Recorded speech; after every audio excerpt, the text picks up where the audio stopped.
En este canal ya hemos hablado de algunas películas de Disney que, a pesar de ser queridas y veneradas por un vasto público en la actualidad, terminaron siendo un fracaso financiero para la compañía. Sin embargo, ni títulos como Vacas Vaqueras, El Planeta del Tesoro o La Familia del Futuro pueden compararse con lo ocurrido con El Caldero Mágico, la cual en 1985 se convertiría en uno de los primeros grandes fracasos de Disney.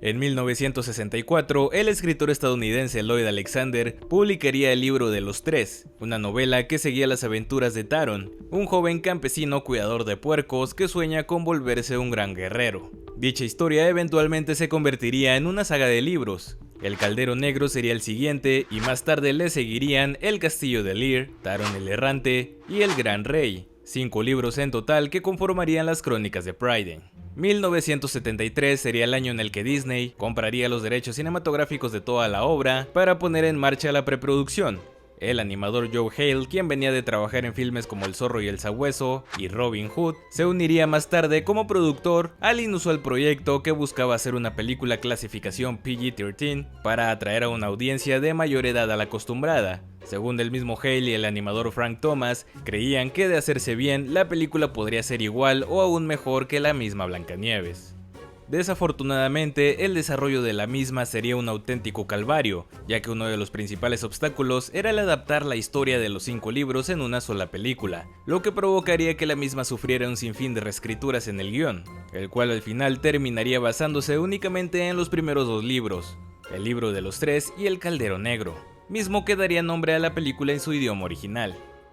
Por otro lado, los años 70 fueron una época de reestructuración dentro de Walt Disney Animation. Los famosos Night Owl Men, nombre dado a un grupo de animadores veteranos que trabajaron en los primeros clásicos del estudio, se estaban retirando, por lo que se vivía una constante rotación de talentos que de una manera u otra afectaron los tiempos de producción, además de que estos mismos no se ponían de acuerdo en el enfoque exacto que querían darle a la cinta, ya que mientras unos abogaban por el tono oscuro y épico, otros preferían apegarse más al estilo típico de la compañía. Otro detalle que alentaría el proceso de producción sería la incorporación de una nueva tecnología en la animación, puesto que El Caldero Mágico no solo fue una de las últimas películas en utilizar la cámara multiplano, sino que además fue una de las primeras en combinar la animación tradicional con imágenes generadas por computadora, entre otras técnicas innovadoras con las que los animadores aún no estaban tan familiarizados.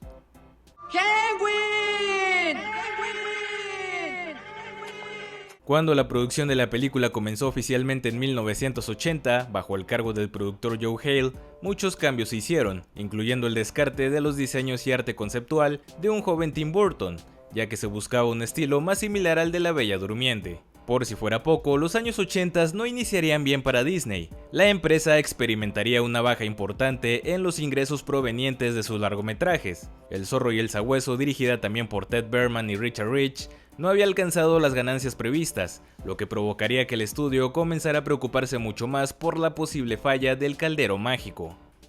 ¡Hasta el rey del mal tiembla de miedo! Aunado a todo esto, una guerra interna de poder entre los líderes a cargo de la compañía terminaría por poner a la cinta colgando de un hilo. Ron Miller, quien fuera el presidente y director ejecutivo de Walt Disney Company desde 1978, sería destituido de su cargo en 1984 por órdenes de Roy Disney, sobrino de Walt, así como de otros accionistas, quienes pondrían en su lugar a Frank Wells con Michael Eisner como CEO y Jeffrey Katzenberg como director de Walt Disney Studios. Luego de 4 años de producción y alrededor de una década de desarrollo, El Caldero Mágico estaba pactada para estrenarse en la Navidad de 1984, y todo parecía ir de acuerdo al plan hasta que una proyección de prueba dio como resultado una película demasiado aterradora para los niños, especialmente una secuencia en donde el ejército de esqueletos desintegraba de una forma bastante gráfica a los secuaces del villano. Debido a esto y a la vez también pensando en abaratar costos, Jeffrey Katzenberg ordenó cortar varias escenas del filme con una duración total de 10 minutos, a lo que el productor Joe Hale se opuso. Sin embargo, trataron de recortarla de una manera en que no afectara tanto la historia. Pero cuando se le mostró el corte, este se percató de que no habían recortado los 10 minutos que había ordenado, sino solamente 6, provocando que un furioso Katzenberg se encerrara en la sala de edición para recortarla con sus propias manos. y no se detendría sino hasta que Eisner, informado por Hale, le ordenara parar con tal acción, causando de todas formas un daño irreparable a la película, que ahora en lugar de 10 perdería alrededor de 12 minutos de metraje, lo que afectaría la trama de tal manera que se tuvo que posponer su estreno para el año siguiente, debido a que tuvieron que rehacer varias escenas para mantener la continuidad de la historia.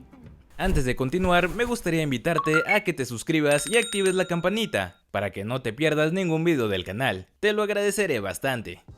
En el recorte final vemos a un Taron harto de cuidar animales para Dalvin, quien le revela el poder oculto de Henwin, la cerdita que cuida, quien tiene el poder de mostrar visiones así como de presentir la amenaza del infame rey del mal y de encontrar el camino hacia el famoso caldero negro, el cual de caer en manos del rey del mal lo hará capaz de dominar al mundo. Es de esta manera como Taron se adentra en el bosque con la intención de esconder a Henwin, quien termina siendo raptada por un dragón del rey. Taron va en su búsqueda pero es capturado por los secuaces y encerrado en un calabozo del castillo, en donde conoce a la princesa Eilonwy, o Elena como se le conoció en español, quien le ayuda a escapar.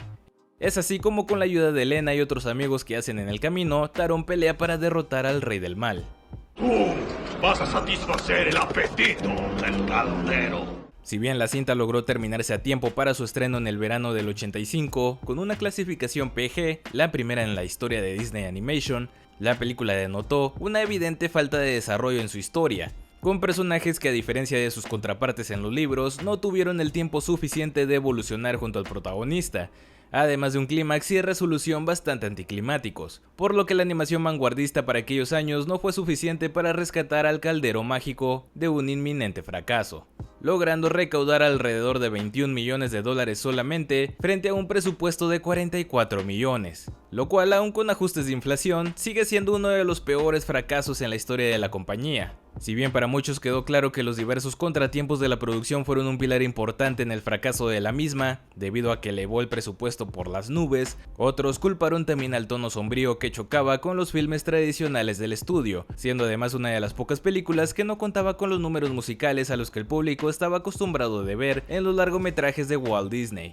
Los animadores, así como otros empleados que trabajaron en el proyecto, lamentaron que la gran historia de Lloyd Alexander se desperdiciara, al no poder ser llevada a la pantalla grande de la manera en que todos hubiesen querido. En 1986 se lanzaría un videojuego basado en la película desarrollado por Sierra Online para PCs con MS2, el cual poseía una jugabilidad bastante similar a King's Quest, otro juego desarrollado por la compañía. Y ya que hablamos de videojuegos, cabe señalar las impresionantes semejanzas de la franquicia de La Leyenda de Zelda con esta película que saldría un año antes que el primer videojuego de la saga. Comenzando por Taron, un joven campesino con vestimenta verde que en una parte de la historia se hace de una legendaria espada, Eilonwy, una princesa rubia que es acompañada por un ser luminoso que vuela alrededor de ella igual que Navi con Link, además de por supuesto el poderoso y oscuro villano escondido en un enorme castillo, que bueno, viene siendo lo más común en cualquier historia de aventuras. A pesar de esto, jamás se ha comprobado de manera oficial que Shigeru Miyamoto se haya basado directamente en esta historia para crear el juego,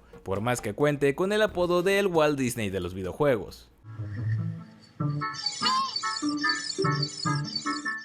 Debido a su nula ganancia en taquilla, Disney prácticamente mantendría enterrada al caldero mágico durante años, sin ser lanzado en formato casero ni tener reestrenos como muchos de sus otros filmes, por lo que no sería sino hasta mediados de los años 90 que el estudio volvería a mostrar interés en renovar y mejorar la película para su lanzamiento en VHS. Sin embargo, por el estado del material, lo único que podían hacer era cortarla aún más. De igual manera vería su estreno en VHS como parte de la Masterpiece Collection de Disney en 1998 y más tarde en DVD.